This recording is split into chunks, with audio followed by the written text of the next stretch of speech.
It all started on what should have been an ordinary, peaceful afternoon at the ranch. My daughter was outside doing what any kid should be free to do, riding her bike, laughing, chasing the wind, and simply enjoying the open space that comes with living away from the suffocating grip of suburban micromanagement. But little did we know that lurking behind the neatly trimmed hedges of entitlement was Karen, the self-declared queen of the HOA, clipboard in one hand and a raging sense of superiority in the other. From the moment she laid eyes on my daughter pedaling around our ranch, her eyes narrowed like a hawk spotting prey. You could practically hear the screech of her internal alarm bells going off, because in her mind, the sight of a child having fun on private property was apparently some sort of federal offense. And it wasn't just a passing glance. Oh no, Karen stomped her way right up to the edge of our property line with that exaggerated, stiff walk that only people drunk on fake authority seem to have, wagging her finger as if she were Moses descending from the mountain with commandments of her own making. "This is against HOA standards," she barked, completely ignoring the glaringly obvious fact that our ranch was never part of the HOA jurisdiction in the first place. But to her, reality was nothing more than an obstacle standing between her and her obsessive need to control everyone around her, even innocent kids just trying to enjoy the sunshine. What should have ended with a simple explanation, maybe even an apology for the misunderstanding, instead exploded into a full-blown confrontation that none of us saw coming. Karen was relentless. Her face twisted in frustration as she launched into a tirade about how my daughter's mere presence on our own land was somehow disturbing the neighborhood's visual harmony. She even had the nerve to claim that a child riding a bicycle on a private ranch violated something called the Community Tranquility Clause, which for the record, doesn't exist in any legal document outside of whatever imaginary HOA Bible exists in Karen's head. She rattled off fabricated rules like she was reciting scripture, tapping her clipboard dramatically between every sentence as though the physical act of pointing at paper somehow made her nonsense more legitimate. My daughter, bless her heart, stood there confused, unsure whether to laugh at the absurdity or cry from the sheer intimidation. Karen didn't care. She was too far gone, too locked into her fantasy where her HOA badge gave her the power to govern not just houses, but people's lives, their families, and even their children's right to breathe the free air of their own land. And when our refusal to bow down to her absurd demands became obvious, Karen did what petty tyrants always do when they feel their illusion of control slipping. She threatened us. Her lips curled into that smug smile only people addicted to micromanaging others can perfect, and she said the words that every HOA horror story eventually leads to: "I will be issuing daily fines until this violation is corrected." Except here's the kicker. There was no violation. There were no rules being broken. Not by me, not by my daughter, not by anyone. The only violation happening was Karen trespassing into a private matter that had nothing, absolutely nothing, to do with her or her little HOA kingdom. She arrogantly declared that the fines would start at $500 a day and would continue indefinitely until, and I quote, "the child is removed from the premises during daylight hours." The sheer audacity of someone telling a parent that their own child couldn't be on their own property was so surreal that for a moment, I thought maybe this was a prank, a hidden camera show waiting to jump out and yell, "Gotcha!" But no, this was no prank. This was the terrifying reality of what happens when fake authority mixes with unchecked arrogance and entitlement. And just when I thought it couldn't possibly get more absurd, Karen pulled out her phone and started snapping photos of my daughter, of our ranch, of everything within camera view, all while standing right at the edge of our property like some deranged private investigator who accidentally walked into the wrong crime scene. Her hands shook, but not with fear, with the adrenaline rush of someone who genuinely believed she was executing an important civic duty. "I'm collecting evidence," she announced proudly, speaking loudly enough that the neighbors across the road could hear every single word. "This will be submitted to the board as proof of continued non-compliance." Non-compliance to what, exactly? To living? To existing? To the audacity of letting a child enjoy a ranch her family owns? It was almost laughable if it weren't so aggressively intrusive. The worst part wasn't even the photos. It was the look on her face.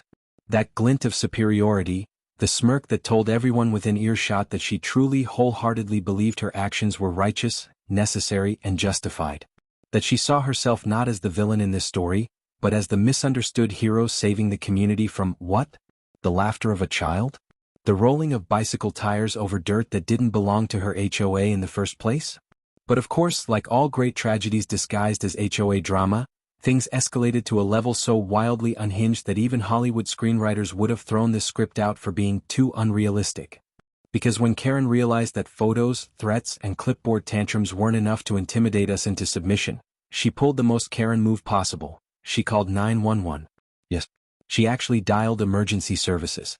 You could hear her frantic voice as she spat out half-truths and whole lies to the dispatcher, claiming that there was a juvenile illegally occupying land that fell under HOA oversight. I stood there, jaw on the floor, as this woman, who had absolutely zero legal standing over our property, weaponized law enforcement resources to try and remove my own daughter from her own home. The audacity wasn't just insulting. It was dangerous. And yet, in the back of my mind, as ridiculous as it was, I knew this was more than just a tantrum. This was the mask slipping, the ugly truth about what happens when self-appointed authority goes unchecked, when power, no matter how small, corrupts absolutely. What Karen didn't realize, though, was that the call she just made wasn't going to end the way she thought. No, it wasn't going to end with police siding with her. It wasn't going to end with citations or fines. It was going to end with something far bigger, far messier, and far more deliciously poetic than she could ever imagine. You'd think by now Karen might have recognized that she was standing on the wrong side of common sense, decency, and the law. But no, she doubled down with the dedication of someone who genuinely believed her clipboard granted her the same authority as the Constitution. As the sirens echoed faintly in the distance from the 911 call she had just placed, she began furiously snapping even more photos, pacing up and down the public sidewalk like some deranged paparazzi desperate to catch a scandal. Each click of her camera was punctuated by her muttering to herself, narrating the crime she thought she was documenting: unsupervised minor on HOA property, unauthorized recreational activity, obstruction of community standards. Her voice trembled not with fear, but with the manic energy of someone fully convinced that they were the only thing standing between society and absolute chaos. Chaos apparently defined as a child riding a bike on her own family's ranch. And here's the wildest part, she wasn't even trying to hide it anymore. Neighbors began peeking out from their windows, drawn by the spectacle unfolding right in the middle of what was supposed to be a peaceful afternoon. Some shook their heads in disbelief, others started pulling out their phones, recording what was quickly turning into an HOA meltdown of historic proportions. Karen, completely oblivious to the audience forming around her, stood tall, one hand on her hip, camera in the other, radiating the unearned confidence of someone who didn't just believe they were right, but believed they were untouchable. As the situation continued to spiral into absolute absurdity, I walked over calmly, documents in hand, prepared to remind Karen one last time that our property had never, not once, fallen under HOA jurisdiction. But reasoning with someone like Karen is like trying to explain gravity to a brick wall: pointless, exhausting, and guaranteed to get you nowhere. Karen, I said, pointing directly to the property deed, this land isn't, and never has been, under your HOA. You don't have jurisdiction here. You can't fine me, you can't threaten me, and you sure as hell can't tell my daughter where she can or cannot be on her own property. But if you think that stopped her, oh, you clearly underestimate the depth of her delusion. Her eyes darted to the document like it was written in an alien language, completely uninterested in the facts laid bare before her. I don't care what that paper says, she snapped. This land affects the visual harmony of the neighborhood, and as HOA president, I am obligated to enforce community standards. You could practically feel the collective facepalm radiating from the neighbors watching. This wasn't just ignorance. This was weaponized ignorance. The kind that transforms into a runaway train of entitlement, barreling straight toward a crash it no longer knows how to avoid. And then, as if the sheer insanity of the moment hadn't already peaked, the flashing red and blue lights of two police cruisers rolled into view, sirens cutting through the afternoon air. Karen's posture shifted instantly, straightening like a soldier reporting for duty, chin high, hands folded, prepared to deliver her version of reality to the law. She wasted no time rushing to the first officer stepping out of his vehicle, waving her arms like she was guiding in an airplane. Officer, she shouted. You need to remove that child from the premises immediately. She's trespassing. Her presence violates multiple HOA bylaws, and I have photographic evidence. The officer raised a brow so high I thought it might lift off his forehead. Trespassing? He echoed, glancing over at my daughter quietly sitting on her bike, looking more confused than anything else. Karen, oblivious to the growing skepticism in the officer's eyes, continued her monologue, rattling off her self-invented legalese, throwing out phrases like community disruption, unauthorized minor activity, and enforcement of HOA residential codes. The officer's partner, stepping out of the second cruiser, leaned over and asked a question that immediately shifted the entire energy of the scene. Ma'am, is this property actually under HOA jurisdiction? The silence that followed was deafening. What happened next was the most satisfying unraveling of Karen's empire I could have ever hoped for. The officers asked her point-blank to produce documents showing that our ranch fell within the HOA's boundaries.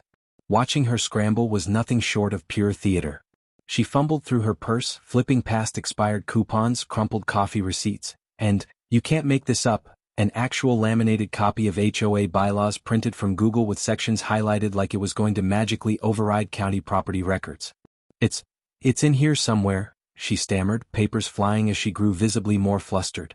Meanwhile, I handed the officer the clean, crisp property deed and an official county map clearly marking our land as independent of the HOA. The contrast was almost laughable, her messy stack of irrelevant printouts versus the black and white legal reality sitting neatly in the officer's hands. The officers exchanged a glance, one of those silent looks that says, "Yup, this is going in the report." One officer sighed and turned back to Karen with a tone now dripping with professional exhaustion. "Ma'am, you have no authority here. This property is not part of your HOA. You have no legal right to make demands on this land or its occupants." And just when you thought Karen would finally back down, finally realize the mountain of embarrassment she'd climbed, she did what every HOA tyrant does when their fantasy shatters. She doubled down one last time.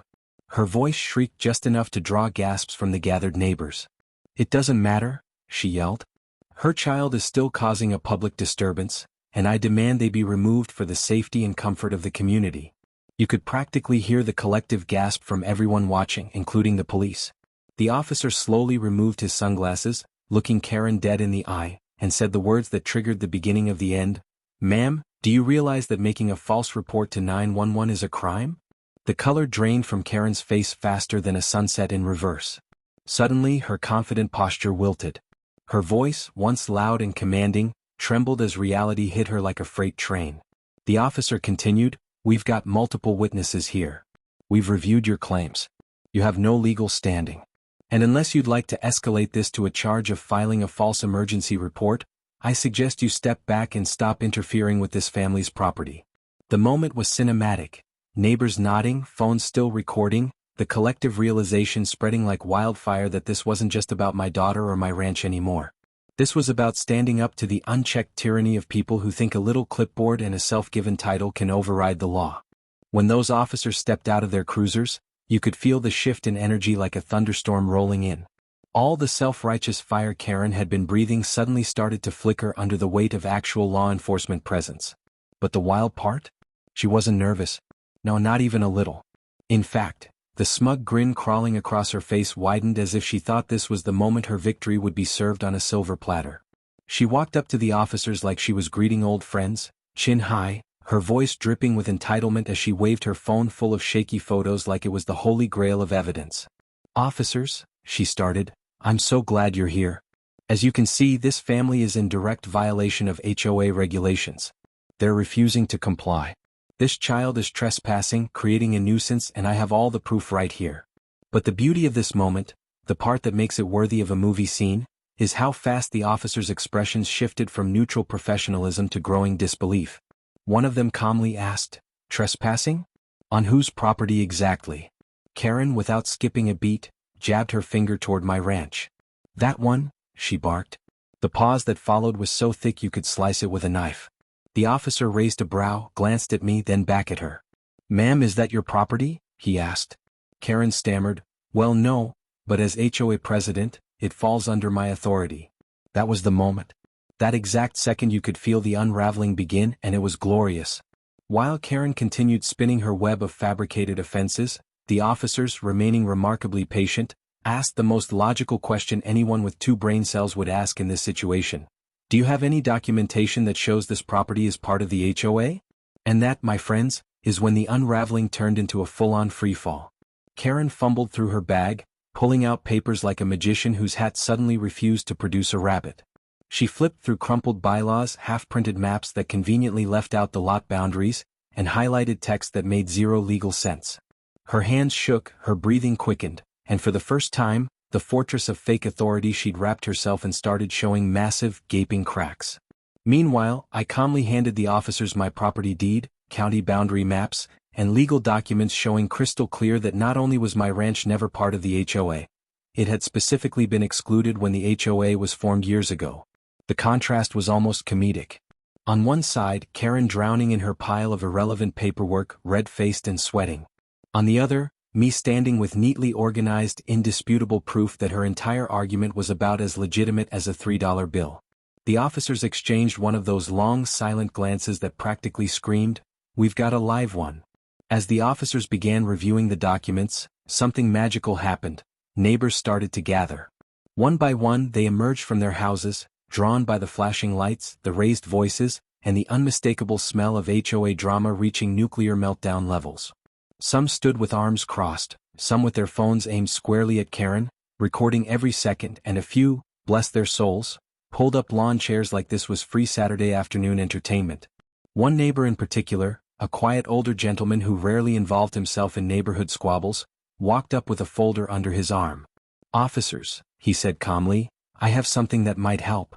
He handed them copies of the official HOA boundary maps, the very same ones distributed at the last community meeting, the maps that showed, in no uncertain terms, that my property sat completely outside of HOA control. The lead officer reviewed it, nodded, and turned slowly toward Karen. "Ma'am," he said, voice steady but firm, "this property isn't part of your HOA. You have no legal standing here. None." That moment, that exact line, sent an audible wave of gasps, chuckles, and whispers through the growing crowd. Karen's face, once painted with smug confidence, now looked like a collapsing house of cards. But here's where the story takes a hard left turn, one that even I didn't see coming. As the officers processed the situation, one of them started asking more probing questions, questions that suggested this wasn't the first time Karen had pulled a stunt like this. "Ma'am," he asked, pulling out his notepad, "have you previously contacted emergency services for HOA disputes?" Karen stammered, avoiding eye contact. I mean only when absolutely necessary," she muttered. The officer raised an eyebrow. "Because we're seeing prior call logs tied to your name." "Several, actually." All non-emergency disputes escalated through 911.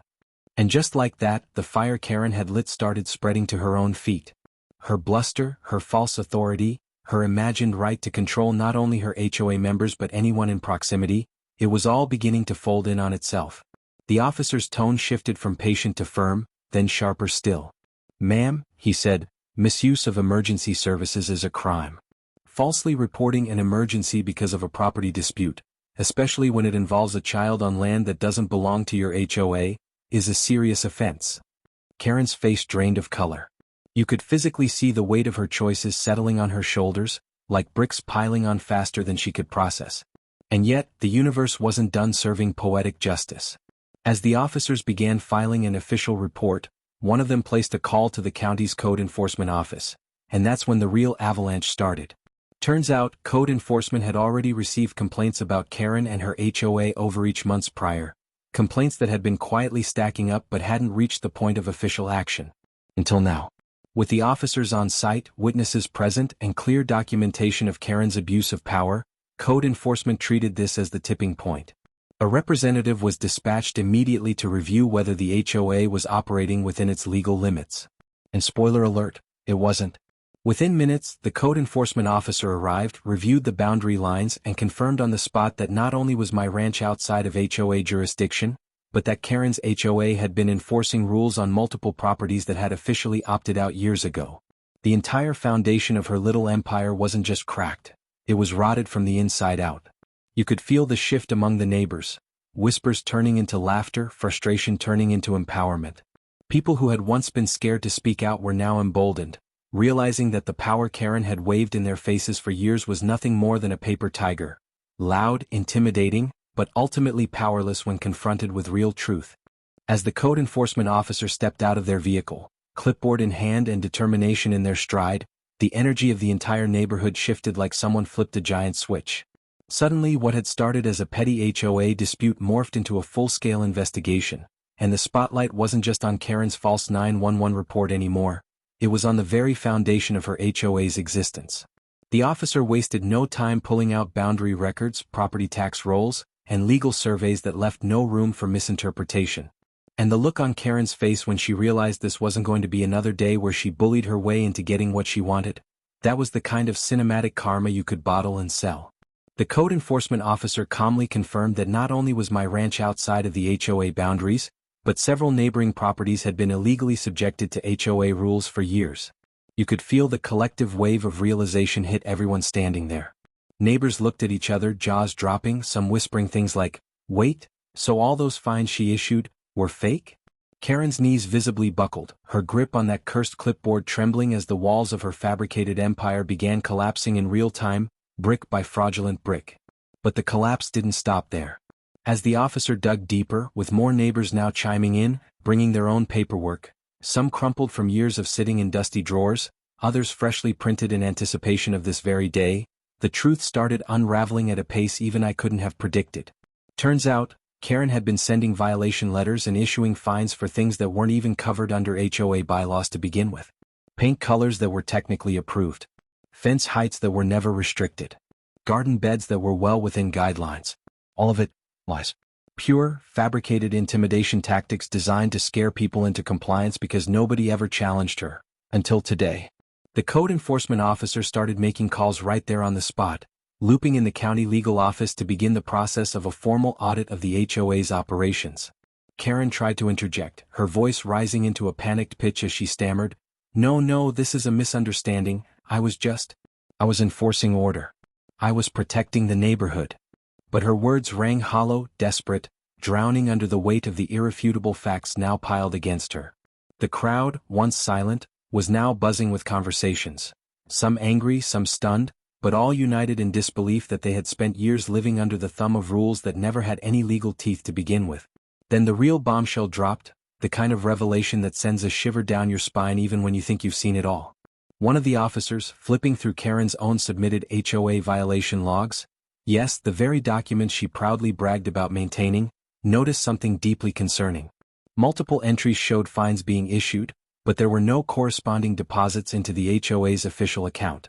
Curious, the officer asked the code enforcement agent to cross-reference the HOA's financial disclosures with the amounts listed. It didn't take long. Within minutes, it was clear. A portion of those fines never made it to the HOA account at all. They were gone. Missing. Disappeared into thin air. Except it wasn't thin air. It was Karen's personal bank account. You could practically hear the audible gasp from the crowd when the officer looked up from the documents and asked, loud enough for everyone to hear, "Karen, can you explain where these funds went?" Her face drained of color, her mouth opened and closed like a fish gasping for air, but no words came out. For someone who had spent years lording over others with the iron fist of fake authority, she suddenly found herself unable to speak when the consequences of her actions finally caught up. And just when everyone thought they'd witnessed the climax of this unraveling disaster, the situation somehow managed to spiral even further. The officer who had originally responded to the 911 call stepped aside to consult with dispatch, and what came back made every head swivel. Karen didn't just have a history of filing HOA-related complaints, she had a documented pattern of misusing emergency services. Several 911 calls over fence line disputes, a handful over vehicles parked improperly, and, this one was the kicker, one report that claimed illegal wind chimes were causing a public disturbance. That's right. Wind chimes. If there was ever proof that some people simply crave control for the sake of control, that was it. The officer, now visibly fed up, walked back over and dropped the hammer. "Karen," he said, "we've reviewed your history. This isn't a one-time lapse in judgment. This is a pattern, an abuse of emergency services that's not only illegal but dangerous." He gestured toward the growing crowd of neighbors, parents, and kids who had come out to watch what was now the single most entertaining event the neighborhood had seen in years. "Do you have any idea what could have happened if emergency services had been tied up here while someone else actually needed help?" His voice was no longer patient. It was firm. It was final. And it carried the weight of the law behind it. And that was the final crack. The moment Karen's castle of control collapsed into rubble. The officer informed her that not only was she facing potential charges for filing a false police report, but the HOA itself was now under formal investigation for fraud, misrepresentation, and financial misconduct. The code enforcement officer pulled out a pad of bright orange violation tags, the same ones Karen had weaponized against countless residents for years, and slapped one right onto the HOA's community office door. "Operation suspended pending audit," it read in bold black letters. You could have heard a pin drop for half a second before the crowd erupted, not in chaos but in applause, in cheers, in high-fives exchanged between neighbors who had long since forgotten what solidarity felt like under the reign of a self-imposed dictator. Karen stood there, frozen, her face a cocktail of rage, disbelief and terror, as the reality of her crumbling empire finally set in. No more fake fines. No more weaponized bylaws. No more threats scribbled in passive-aggressive font on violation letters. The reign of HOA Karen was officially over, and not in a quiet, graceful way.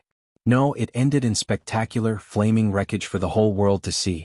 The aftermath of that explosive confrontation was something that not even the wildest HOA horror story could have prepared anyone for, because once the violation notice was slapped onto the HOA office door and the fraud investigation officially launched, the neighborhood transformed from a place ruled by fear and passive-aggressive memos into a battleground of accountability and long-overdue justice. Word spread faster than wildfire. Neighbors were texting, calling, running door to door with updates as if someone had just announced free money was being handed out on every corner. And honestly, in a way, it was like free money, because every resident who'd ever been wrongfully fined, bullied, or manipulated by Karen's regime suddenly realized they had a pathway to fight back. People who had quietly seethed over the years now marched straight to the community center, documents in hand, determined to review every shady fee, every dubious citation, and every bogus letter ever shoved under their door. You could feel the collective energy shift from hopelessness to power, like an entire community waking up from a nightmare they didn't even realize they were trapped in. And Karen? Well, she was nowhere to be seen now. The clipboard was gone. The fake smile was gone. All that was left was the wreckage of the illusion she had built, crumbling into dust in real time as neighbors flipped through files, cross-checked statements, and prepared to demand answers that were long overdue. It wasn't long before the community, fueled by both anger and a strange sense of liberation, decided enough was enough. They called for an emergency HOA meeting right then and there. Forget waiting for formal notices or scheduled appointments. The people had taken matters into their own hands, and they weren't about to let this window of justice close without slamming it shut on the very institution that had oppressed them for years. Residents poured into the makeshift meeting space, some standing, some sitting on folding chairs, others simply leaning against walls with arms crossed, faces locked in expressions that blended betrayal, determination, and the tiniest hint of satisfaction that karma was finally doing its job. One by one, people stood up, sharing their own horror stories, absurd fines for lawn ornaments, threats over paint colors slightly out of compliance, warnings about holiday decorations not removed fast enough. Each story was like throwing gasoline on the fire of collective outrage, until it became crystal clear that this wasn't just about one rogue HOA president. This was about a system that had been manipulated from the ground up. And when someone in the back stood up and yelled, "Let's take a vote, right now, dissolve the HOA," the room didn't hesitate. What followed was not just a vote, it was a unanimous roar of approval, a tidal wave of voices echoing through the walls as every hand shot into the air, sealing the fate of the HOA that had ruled them for far too long. As the vote was finalized, with everyone in agreement that the HOA would be permanently dissolved pending legal confirmation, an eerie sort of calm settled over the room, but it wasn't the kind of calm that comes from resolution. It was the silence of a community bracing for the fallout of what they'd just unleashed. And the fallout came fast. Karen, once the smug queen bee of neighborhood control, was officially stripped of her position, publicly, loudly, and without an ounce of ceremony. The papers were signed, the documents submitted, and the announcement made: the HOA no longer existed. The sheer weight of those words hit harder than anyone expected. For some, it was relief. For others, it was anger that it had come to this. But for everyone, it was a lesson, etched permanently into their minds, that unchecked power, when left in the hands of the wrong person, can rot a community from the inside out. Karen, red-faced, eyes darting wildly as if searching for some hidden escape hatch from the consequences now swallowing her whole, tried one last time to regain control. "You're making a mistake. You need me. The neighborhood will fall apart without me," she shrieked, but her words were met with laughter. Not cruel laughter, but the kind of exhausted, cathartic laugh people release when they've just woken up from a bad dream and realized they're finally free. And if Karen thought public humiliation was the end of her problems, she was about to learn the hard way that karma wasn't finished with her yet. The moment the dissolution of the HOA was finalized, the county officials present didn't hesitate to hand her a stack of legal notices thicker than a phone book, formal charges for misuse of funds, civil harassment, trespassing, and most deliciously poetic of all, multiple counts of filing false police reports. It turns out when you spend years weaponizing both the HOA rulebook and emergency services like your own personal army, the system eventually snaps back, and it doesn't hold back. Her jaw dropped as the realization sank in that these weren't just slap-on-the-wrist citations. These were charges that came with real consequences. Potential fines, restitution, even the possibility of jail time if the fraud charges stuck. And standing behind the county officers, arms crossed, were the very neighbors she had tormented, watching, recording, and for the first time in years, smiling. Smiling not out of spite but because justice, true, undeniable justice, had finally walked through their front doors and set things right. By the time the sun started setting over the neighborhood that day, something beautiful had happened. Not just the collapse of a tyrannical HOA, not just the fall of Karen from her self-imposed throne, but the birth of a real community. A community no longer bound by fear or manipulated by fake rules and fabricated threats. People who had spent years avoiding each other out of paranoia, fearful of fines, of judgment, of the next violation notice, were now gathering in driveways, shaking hands, hugging, swapping stories of what they'd endured and what they planned to build together now that the nightmare was finally over. Some neighbors talked about forming a volunteer committee, not an HOA but a real, transparent group to help with shared needs, based on cooperation, not control. Others joked about throwing a block party on the very lawn Karen once declared out of compliance. And as for me, standing there watching my daughter ride her bike freely across our ranch, laughing with the kind of joy that only comes when you know the bad guy's finally been defeated, I realized something powerful. Sometimes, standing your ground isn't just about defending your own space, it's about reminding an entire community that no one, no matter how loud, entitled, or armed with a clipboard, has the right to steal your peace, your rights, or your freedom. And that lesson? That's one this neighborhood, and anyone listening to this story, will never, ever forget. The next morning felt like waking up in an entirely different world, as if overnight the entire community had been hit with a reset button nobody ever thought was possible. Neighbors who used to avoid eye contact at the mailbox were now gathered on sidewalks, chatting, laughing, swapping stories like they were long-lost friends finally reunited after years of separation. The oppressive cloud that had hung over the neighborhood, the constant fear of Karen's next bogus violation letter or her snapping photos from behind a bush like some suburban surveillance goblin, was gone. Completely gone. People stood taller. You could feel the difference in the air. And while Karen probably hoped that after the HOA dissolved, the chaos would settle, she was about to realize that the real storm was just getting started. Because once the truth came out, it wasn't just the neighbors who wanted answers. Oh no. Local news got wind of it. Social media exploded with clips neighbors had uploaded.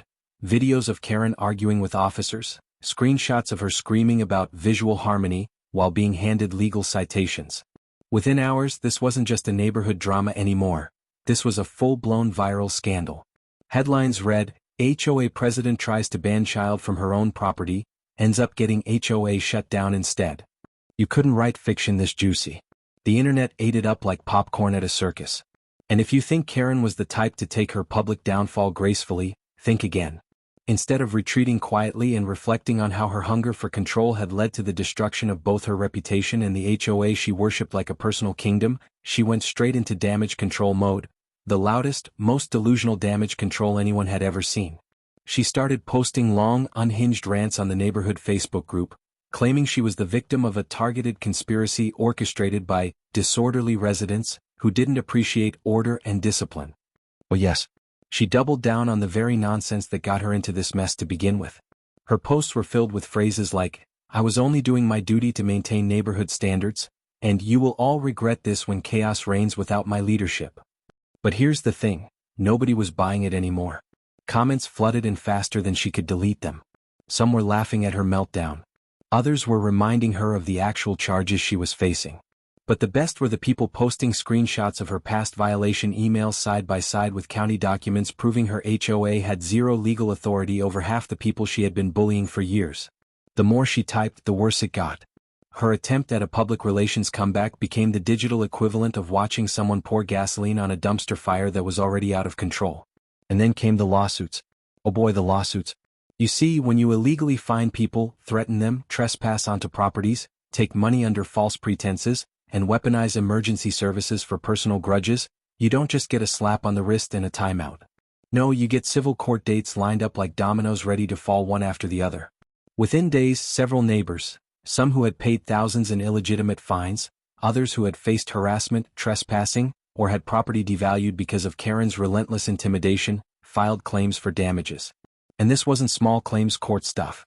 We're talking full-blown civil litigation with real attorneys who specialize in community governance fraud and property rights violations. Karen's little empire of fear and manipulation had transformed into a legal nightmare from which there was no waking up. And the best part? Those very neighbors she once silenced with fear now stood shoulder to shoulder, united not just in their demand for justice but in the knowledge that they were stronger together than they ever were under her thumb. The courtroom became the place where years of bottled-up frustration transformed into decisive, undeniable action. And guess who showed up unexpectedly to the legal party? The state attorney general's office. That's right.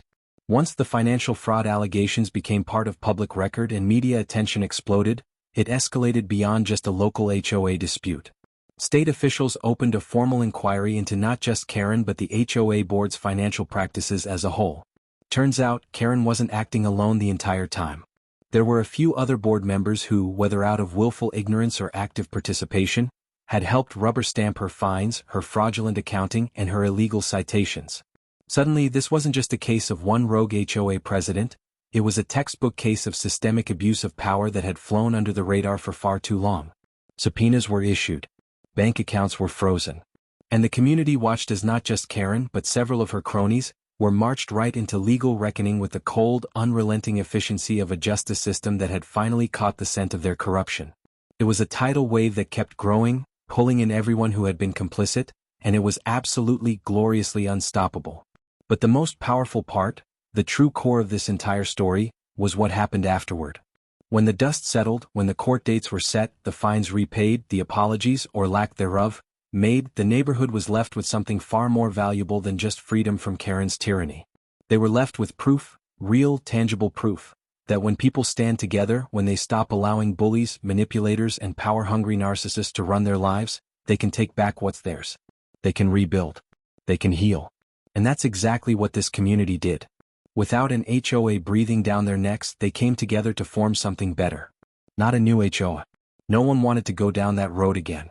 Instead, they started a volunteer neighborhood council based on transparency, consent, and mutual respect. No fines. No threats. Just neighbors helping neighbors, whether it was mowing a lawn for someone who was sick, organizing block parties, or helping each other with repairs. And as for me, I sat back on my porch watching my daughter ride her bike across the ranch we fought to protect, feeling that rare, beautiful satisfaction that only comes when you've stared down the beast of injustice and won. Because if there's one thing this story proves, it's that no matter how loud the voice of tyranny gets, it will never be louder than a community that finally finds its own voice.